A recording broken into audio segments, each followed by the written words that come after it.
Russia's defense ministry says it's halted cooperation with the US military in Syria. The move comes in response to the downing of a Syrian fighter jet by an American warplane near the ISIL-held city of Raqqa. Our correspondent Emily Sue has the details. Now, one thing is when diplomats engage in a war of words, but today's development shows that it's gone far beyond that, with Russia deciding to end the single most important agreement that the U.S. and Russia has signed since Moscow was invited by the Assad regime to join the fight in Syria. Now, this agreement we're talking about here, it was signed back in October 2015, and what it does is it establishes a communication channel between U.S. and Russia forces operating in the airspace over Syria to prevent any sort of unwanted incidents. Now, as you can imagine, this airspace is very dense with so many different countries, so many different groups involved, and any sort of mistake and misinformation really can lead to unthinkable consequences. And in this case of the Syrian jet being shot down, well, according to the Russian military, the U.S. has not informed Russia of the decision to shoot down the Syrian jet through the existing communication channel. And at the same time, Russian jets was also operating in the area. And as a result of this incident, Russia has decided to halt all cooperation with the U.S. military in Syria. And this sort of military information blackout can potentially be a disaster waiting to happen. Here's why. Any aircraft belonging to the U.S.-led coalition detected in the skies west of the Euphrates River, where the Russian Air Force is operating, will be tracked as targets by Russian air defense systems.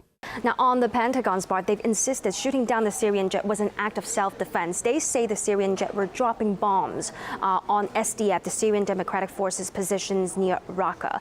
Syria says no. They say that the Syrian jet were targeting ISIL targets near Raqqa. Raqqa is, of course, the capital of Islamic State's self-proclaimed caliphate. And Russia has described this as an act of aggression. They've described this as a violation of not only of Syria's sovereignty, but also of international law. Russia Foreign Minister Sergei Lavrov, he's also commented on this before the statement was released by the Russian military. We call on the United States and all others who have their forces or advisors on the ground in Syria to ensure the coordination of our work. Zones of de-escalation are one of the possible options to move forward jointly. We call on everyone to avoid unilateral moves, respect Syrian sovereignty, and join our common work, which is agreed with the Syrian government. The downing of the Syrian jet is the latest in a series of US strikes against forces fighting for the Assad government. The US-led coalition recently conducted several bombing raids against pro-government fighters in Syria. In those cases, the same justification was used by the Pentagon, that pro-Assad forces had breached a de-confliction zone. Right, with me now, Mark Almond, who's director of the Crisis Research Institute. Welcome back to RT, Professor Almond. Good to see you. Hello. How might this latest suspension of cooperation, because it's happened before, how might this latest suspension affect the situation in Syria and the anti-terror fight? Well, it depends how calculated both sides are, and particularly in this case the Americans. Did the Americans react to a Syrian threat as they saw it, or were they trying to assert sovereignty over Syria? If you think about it, really, ever since the early 1990s, the United States has been used to its aircraft being able to patrol what they regard as enemy skies with impunity, and they now feel threatened, and also that their allies on the ground are threatened. So there is a risk that, in fact, they may try to assert themselves against any Syrian or Russian limitations on their activities over Syria, and that, of course, then could spiral out of control. I mean, we could be in a summer 1914 situation where the great powers don't really take seriously the threat of conflict until they've really crossed the Rubicon, gone over the red lines. And I think this is a very dangerous situation, although some people in Washington are saying, the Russians will never dare stand up to us. Well, maybe not, but what if? So is this, do you really think this could be the catastrophic straw on the camel's back then? How significant is the shooting down of this jet? This is a war zone, and a war that has been going on for years. There have been incidents all along the way. How significant is this one then? Well, the difference here is that, after all, it changes the situation. The United States so far in Syria has primarily been intervening against the so-called Islamic State and on the side of the Kurds, but it hasn't directly confronted the Syrian armed forces until the last few weeks. We've had Trump's bombing of the base in response to the so-called chemical attack. We had more recently the bombing of some pro-Syrian government militia on the ground. And so the risk of the conflict between Syria and the United States taking off is spiraling rapidly forward. But that could draw in Russia, which controls the airspace and the air defences, and also Iran, which after all only yesterday fired missiles at the jihadi bases in Syria, which they say were the source of the attack on Tehran last week.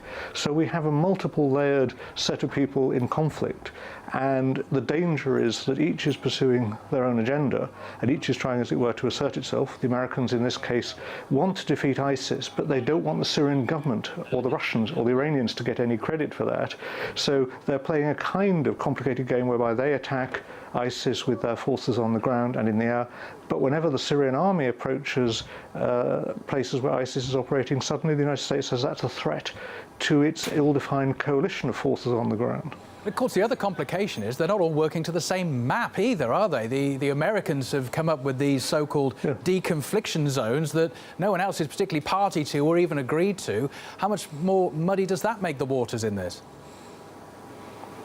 Well, that is, again, I would say a problem. On the one hand, the Russian government, in cooperation with the Syrian government in Damascus, with Turkey and Iran, and of course it had had previous problems in the area with Turkey, had agreed a set of deconfliction zones, and those don't seem to suit the US. And the US may declare a deconfliction zone, but if it overruns into areas where the Syrian Air Force feels able to operate, and possibly the Russian Air Force, then the risk of another incident, and then the risk of retaliation, either to air or, for instance, by ground bombardment against pro-American forces and against the American special forces who are in Syria. Remember, there are several hundred at least American troops, and some British and French too, in northern and in eastern Syria.